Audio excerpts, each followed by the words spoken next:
Hello and welcome back to my channel for the start of a new Doctor Who series that I'm going to be running hopefully. This is the sort of pilot for it. I think I'm going to call it Doctor Who Shot by Shot or something like that. And basically the thought behind this series is just looking back at little moments from Doctor Who, little scenes, and analysing them in terms of cinematography, in terms of editing, in terms of how they're written, and my own thoughts and bits of analysis as well. And it's inspired by a few things. Firstly, as part of my uni course for this year, I am doing a film module, so I've got some kind of basic knowledge of film stuff, analysis, all that kind of thing. And hopefully, as the year goes on, I'll be developing a bit more knowledge of that I can apply to these videos. It's also inspired by a video I watched a while back by Mr. TARDIS Reviews, who did a brilliant shot by shot analysis of the whole of Heaven Sent, I think, or the key bits of Heaven Sent. And when I was thinking about what I wanted to do for the channel, I thought I'm going to bring some of my film knowledge from uni to this. And I was thinking, should I do whole episodes? Maybe that's a bit long to look at a whole episode. Maybe if I just get some key moments, some of my favourite moments in terms of how they're written or directed or whatever, and just look at them really, really closely and analyse them really, really closely. That would work quite well. So hopefully you'll enjoy this. I'm going to start by looking at Series 11 stories because they're very fresh in the memory, they're quite topical at the moment, but I might look at some past stories from other series over time, maybe some classic ones as well. So, where better to start than the very beginning of Doctor Who last year, the opening scene of The Woman Who Fell to Earth. And of course, it's the one of Doctor Who poop fame with Ryan Sinclair, don't you dare, and you're doing it, mate, all that kind of stuff. So, it's quite a famous scene and iconic, and it's been made even more iconic by Doctor Who poop, which isn't a bad thing at all. But I think a lot of people should know this scene fairly well from that video. And I've always loved this scene, I really have, ever since I first saw it. I think it just says so much about what this new era of Doctor Who is about in just a couple of minutes of screen time. It's about 2 minutes long, this little sequence that I'm going to be looking at. And it just says so much about family, about the look of the show, about the tone of the show. And of course, it's also the first scene we saw with the new aspect ratio, so it looks even more cinematic because of that. So to start with, first of all, the very, very first thing is the BBC ident. And I think this is just there because there's no opening titles. It's not anything to read into any more than that. It's just there, instead of the opening titles, to have the BBC logo on there because this is a BBC programme. From this, we then go to a completely black shot. The logo fades out and the episode starts, and it's Ryan just talking, which is significant, I think. There's no visual to start with. It's just Ryan talking. So today I'm going to talk about the greatest woman I ever met. It's only after a few seconds that we see the whole YouTube thing. We see Ryan. He's the first person we meet instantly in this episode and in the Whittaker era full stop, which I think is pretty significant. But we only see him at this point, and we only see that it's a YouTube video. To start with, we can just hear his voice. We're not entirely sure what's going on. This pretty much confirms it. And I really like the YouTube thing. I think that works really well. It's very innovative, very kind of topical and modern and current, and it's not really like anything Doctor Who has ever done before in that sense, I think. And it's this kind of long take that gradually zooms in to focus more on the bit of Ryan, I suppose, as the take goes on. But there's other little bits like suggested videos and the video description and all that kind of stuff to look at the start of the shot, and then that all disappears as we go further along. The dialogue, of course, focuses on Ryan's dyspraxia, which again is something that Doctor Who's never really done before, talking about an issue like that in this way and kind of starting an episode off in this way with a YouTube video by talking about a disability and how that affects someone's life. So that's something I quite like about it, and it's quite different to previous episodes and previous openers in this way. And of course, we're meant to think the greatest woman he ever met is the Doctor, because this is Jodie's first full episode, and it's the whole first female Doctor thing. But no, as we find out later on, it is in fact his nan, Grace. Which actually isn't that much of a surprise when you stop and think about it, because she's the next character we see on screen. She's the next person we meet, and the second character we see in Series 11 / the Whittaker era. I really love this shot, the one that follows on from the YouTube video, and I always have, since first seeing it. It starts with that wide view of the landscape before moving back and revealing Ryan and his nan, and the background goes out of focus, and then it gradually pans back so you can see those two. But it's just really clever how it moves from that landscape shot at the start to this kind of mid shot of the two characters. I also think it's clever how Grace's line, "Who says you can't?" follows on from the last line of the YouTube video, which is, "I can't yet ride a bike," and that kind of creates a nice sense of continuity between the opening segment of the YouTube video and what we're seeing now of Ryan, up in the field in the early evening. And just as the camera pans back, it catches that detail of Grace putting a hand on Ryan's shoulder, which I think is lovely. It encapsulates that whole thing about family that ran through Series 11. In fact, this whole opening shot where it ends on that mid shot of the two of them together, and she's kind of there behind him, supporting him, cheering him on. She's got her hands on his shoulders and she's spurring him on to ride his bike. That, for me, sums up the whole family thing, and it kind of sets up the whole family thing very, very early on. This is a family relationship we're seeing just in kind of the second shot in, I guess. It's just two characters together, Ryan and his nan. And then we cut to Graham, who's the third person we see. "You doing it, mate?" That kind of stuff from Doctor Who Poop. And yeah, he's the next companion we meet. He's the next character we meet in the episode, in the series, in this era. It takes Yaz a bit longer to appear. But from that line of dialogue, "Keep your eye on Grandad," we know this is Ryan's granddad, or at least his step-granddad, what we get from the situation. And then from that we can also assume that Grace is his nan. So very cleverly, just from these few bits of dialogue and these few shots and how it's put together, we get the family dynamic, which is also very clever, I think, because of the whole family theme that ran through Series 11, and this kind of statement of family that is setting up here in this opening scene. I think from Graham's thumbs up hand gesture that obviously we've come to associate with the Doctor Who Poop meme, and it's become a gif and all sorts of stuff, I think. But from that, you kind of get the impression that he's a good guy. He's doing thumbs up, he's jolly, he's smiling, and you get the impression he wants Ryan to do well, So his intentions there are good. He doesn't have any hard feelings. But his good feelings towards Ryan aren't reciprocated by Ryan, unfortunately, as we see in the next shot, where Ryan says, "You mean Graham?" is responding to Grace. And there's that little nuance of Grace slapping him gently around the head to set up that whole kind of dynamic between the three of them, really, and the whole dynamic between Graham and Ryan that will run through the series.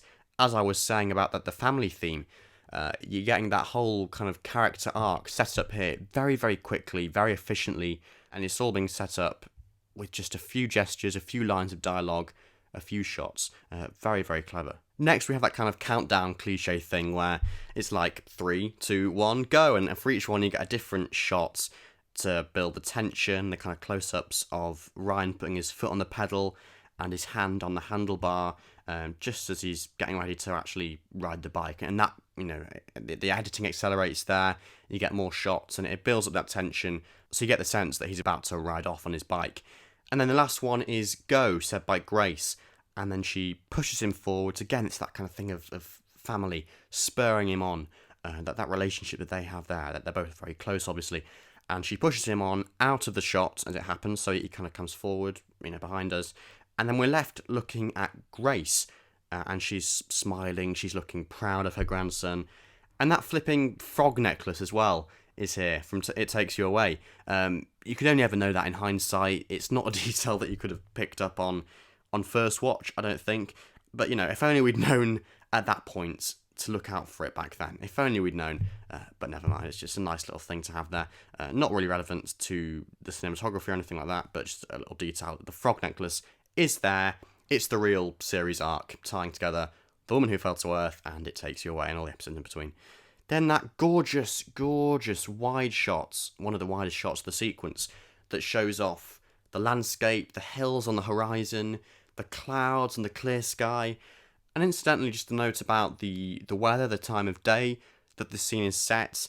It's obviously kind of early evening as the sun is setting, which I think is a really nice touch, because even though from a practical point of view, it has to be at this time so that the whole of the rest of the episode can take place during the night, it's that kind of thing of being on the edge of nightfall, on the edge of a new era for Doctor Who, kind of like that twilighty thing where it's just between day and night, and we're just on the edge of starting this new era. And I think this scene really captures that, and I like how they chose to use the sunset as a kind of a metaphor or a motif for that. It's also just really aesthetically pleasing, though, to have this kind of thing going on with the sun and the nice weather. The flares you get, the lens flares, they look really nice, and they help to add to that kind of cinematic feel of the whole sequence. It's also clever how this shot shows off the whole of the route that Ryan's going to take. You've got Ryan on the right, and then Graham at the left, and Graham is the goal, Graham is the finish line, if you like. So Ryan's got to get from the right end of the frame to the left-hand frame. That's the goal, that's the end point. Graham is there to indicate the finish line, if you like. And then Graham's there, of course, in the next shot, that famous line, "You're doing it, mate," of Doctor Who poop fame, of course. We then cut to a shot of Ryan on the bike, kind of looking straight ahead at him as he moves forwards, and you get that first hint of a wobble. You can tell from Tosin Cole's performance, you know, that Ryan's not finding this easy, that it's difficult for him, and after wobbling a bit, he then falls completely to the right of the shot, and then into the next one, which is kind of a ground level camera, so it's looking up, sort of, and then he falls down into it. We see Graham and Grace again at this point, from different angles, different shots, as they kind of run to Ryan's aid, if you like. And then we end up with this mid-shot of Ryan, with his anger really coming across, you know, his frustration about not being able to ride this bike. And there's a quick cut back to Graham before Ryan again, before a shot of the bike from the ground level angle, and he's picking it up off the ground. And then another shot of Ryan, and then he moves out of the shot with the bike to throw the bike off to the left of shot, that space off screen towards the left. And note how the editing here accelerates to match Ryan's kind of anger-driven dialogue. The rhythm of his speech is reflected in how it's edited, how the shots kind of come after each other really, really quickly, after the relatively slower pace of the rest of the scene. Also note how in this shot of Ryan throwing the bike, as the camera pans round, the focus isn't on Ryan, but it's on Grace. She's kind of standing there, almost like a kind of constant, shouting, you know, "Ryan Sinclair, don't you dare." And you get the sense, I think, that she's that kind of motherly figure. She's the head of the family. She's definitely in charge here of both Ryan and Graham, you know. And, yeah, the shot kind of moves round her. So it's like she is there as a constant in the middle. She's not going to budge. She is the head of the family. She's the boss. That kind of sense, I think, that you get from it. And then there's the shot of Ryan actually throwing the bike. And this shot shows off a bit more of the town, actually, that's below this hill. I'm not entirely sure where this was filmed. I think it was Sheffield, or like the outskirts of Sheffield somewhere in the Peak District. But I'm not entirely sure. It could have been Cardiff or Wales somewhere. They double for other places all the time, don't they? Like in Resolution, when they had that shot of Yorkshire. Apparently it wasn't Yorkshire at all. It was just the Brecon Beacons. I mean, I don't blame them if it's for budgetary reasons, but still, it would be nice if this was Sheffield, I think, for the opening scene. I'm fairly sure it is. I'm fairly sure. But I have heard conflicting reports, so it could not be. Don't take my word for it, basically. I love the little movement Tosin does with his hands here, and the kind of step forward he takes just to peer over the edge when the bike lands on the ground, as if he can't quite believe what he's done, as if he regrets it. You can tell. And then we see Graham and Grace looking kind of a bit distraught and kind of, oh dear, he's done this. Wow, gosh, you know. And then another really gorgeous shot taken from a bit later on in time. There's a short time jump from that last shot to this new one, where in that time they've all gone and sat on the hill. They've not retrieved the bike yet. They're just sitting on the edge of the hill. And again, it shows off the landscape. It shows off the town below and the buildings and those gorgeous autumnal orangey brown trees. They're really, really nice. I love the colours as well in this scene. The colour grading is top notch. I do think it's a bit silly maybe in terms of the story that they're sitting on the edge of that hill. I mean, I've not been there in real life. I don't know what the risk is if you could fall off that quite easily, but it looks a bit precarious, you know. And for a kid that's got dyspraxia as well, maybe not the best idea to be there. But certainly from an aesthetic point of view, it looks beautiful. Very cinematic, and I love how it starts off as this wide shot, and then presumably with a crane, I think, moves forward, it moves round, and then it gets closer and ends on this kind of sort of mid shot of the three of them there. That family unit as they're having the conversation, talking about the issues that, you know, have been raised by Ryan throwing the bike across, and the whole thing of his dyspraxia of learning to ride a bike, that is brought up here, and that you get this lovely exchange between the three of them. I love the little nudge Grace gives to Ryan when he says, "Can you stop calling me mate?" to Graham, just as she did earlier on in the scene. There's this nice little parallel there, and it sets up that as a thing, and it reminds the viewer what their relationship is like.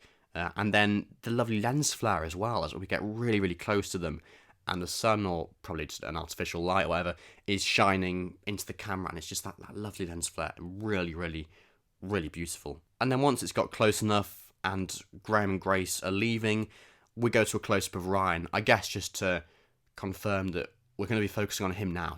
He's the main character. The other two are just there as background. Well, Graham is another companion, I suppose, but for the purpose of this scene, it's Ryan who is going to be discovering the big alien thing in the forest. It's him we're going to be following for the foreseeable future. I do think it's slightly questionable that Grace and Graham leave Ryan by himself on the edge of a hill to go and collect a bike from a forest that's like halfway up a tree, especially when he's got dyspraxia, and also especially when there's this big focus on family, and it's like they're just abandoning him. Like, what's going on there? Why are his nan and step-granddad abandoning him if they love him so much, if they're such a family unit? I don't know.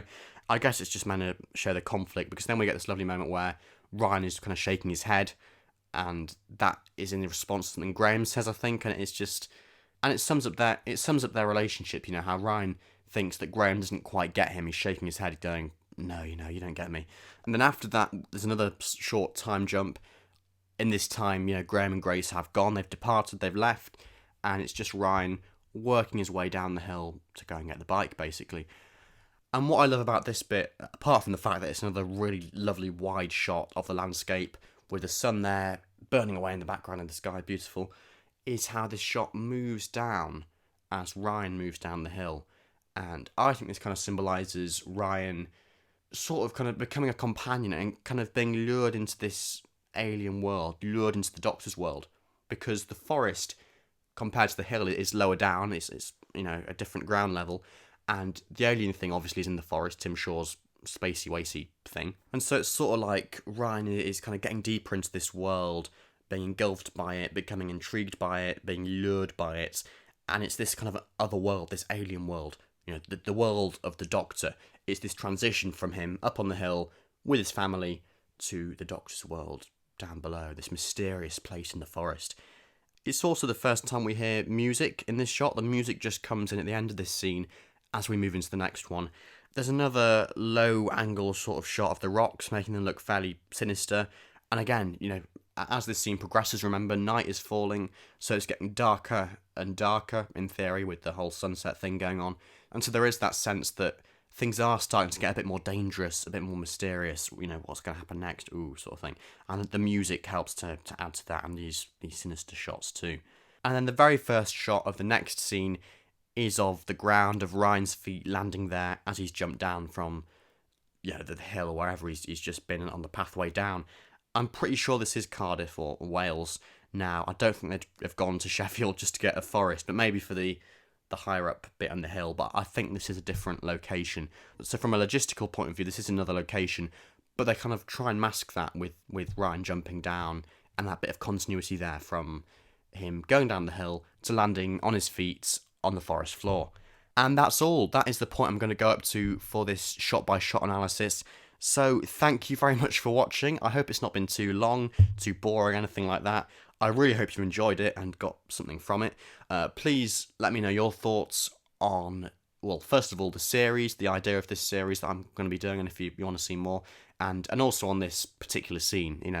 Did I say anything you thought was quite interesting? Is there something I missed? Is there something that you noticed that I didn't? Because it's all subjective, I suppose, isn't it? So post your thoughts down below. Let me know what you think. And hopefully I'll see you soon for another one of these Doctor Who shot-by-shot analysis videos. But if not for one of them, for another Doctor Who video. So once again, thank you so much for watching, and bye for now.